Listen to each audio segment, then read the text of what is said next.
No-nonsense spelling has helped me, I think, first and foremost, up my game in spelling. So looking at these words here, these are what they really mean. Full, less and ly. What do you think full must mean if we add it as a suffix to the root word? Have a chat to the person beside you, use one of the clues. What do you think, Samuel? I thought I always taught spelling really well, but actually it's made me realise that I probably could be doing more than I was, and this has definitely had an impact on the children because they are now obsessed with spelling actually. Oh, listen to that, because that's a bit of a clue. What do you notice in that word? Peacefully. Peacefully.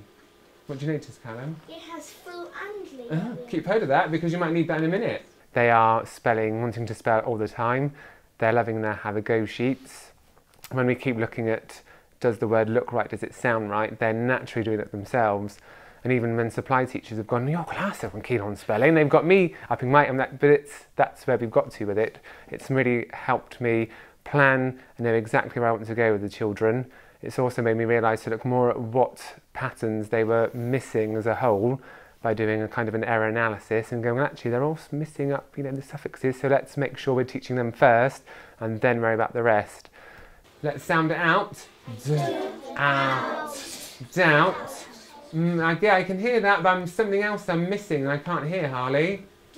B. What do we call those letters we can't hear? Silent. Perfect. Yeah, I found no-nonsense spelling very easy to adapt to as well, so it's been quite clear of what to follow, but it's also been easy for me to go, well, actually, I like that idea from what I've seen, but I can add this in because I know my children better, and when I know from work I've done before with the children, for example, by moving suffixes round, that I know, well, actually, I can apply what I've done with them then to other lessons that come further on in the sequence.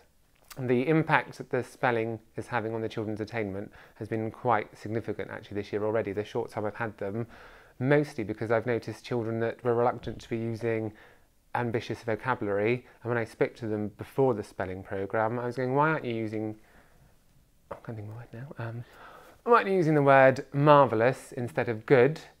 And they've gone, well, actually, I don't know how to spell marvellous, but I know how to spell good. So I was very keen on going, well, actually, we need to be using these ambitious word choices, so let's look at what we can do to help you in your spelling. And that's been one of the key significant features, that they are now using these ambitious word choices from their writing. They're magpieing them from their reading, including them into their writing, and their have-a-go sheets they're using are helping because they're remembering, sounding it out. Does it look right? Can I break up the word? Do I know if it's got a word inside a word that I know? And that's all coming from them. And that's really helped them to start their sentences in different ways, include all the different adjectives and adverbials we're getting in as well now. I use no-nonsense spellings to help me teach children learning the patterns because it's very clear on the rules and patterns you have to follow. It then also makes it clear on activities you can follow to help teach that spelling pattern. So when you're doing a suffix that might end in a Y, a root word that ends in a Y, you know then actually you have to drop the Y to add the I to add full. Hang on, what's happened here? Because the word beauty, when you add the suffix full, tell the person beside you, what do you notice? And tell me what you notice? So in the word beauty, you have to drop the Y when you're adding the suffix full, and it becomes an I, doesn't it?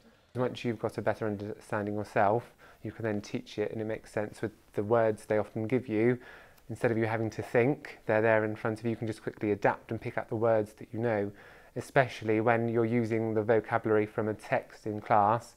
So today, when we used the word thoughtless, I made sure I definitely put that word in because it linked to our English teaching sequence. Thoughtless. Thoughtless, right, Jasmine. Tell me, what do you mean if you're thoughtless? Like you don't think about other people. Good go. If you're thoughtless, in our English, we've looked at wanted the perfect pet, haven't we? We agreed that Henry was quite thoughtless, wasn't he? I knew that some children who were struggling would go, I remember now because I used that in our English text. I've noticed that or spelling is improving, so the words from the word list are quite dry, but actually the children are taking them home to practice, and they are now very keen on having their spelling test on a Friday. If I forget, they are reminding me, and I've noticed that even reluctant children that weren't enjoying spelling now are, because they are seeing those patterns, and because spelling is in the forefront of everything I'm doing, they are now doing the same with spelling. And at the last parents' evening, when the parents were going, oh, that was a horrible word, I had to try and spell with them, that's when I can't do. But the children are actually now being more engaged in spelling at home. I've used No Nonsense Spelling as a subject leader to roll across the school, mostly in the way to help staff know exactly how to plan and teach their spelling. It's very clear and the expectations for each year group. Again, because it's nice and flexible, the staff know that actually if there's a pattern or some words they're finding that children aren't coping with, they need to be focusing on them first, and they can swap around No Nonsense Spelling and realise that the programme can be changed and adapted to suit their class need. But it's made it easier to roll out so they know exactly what has to be achieved by the year, but to focus on key objectives that they are noticing from the children's writing.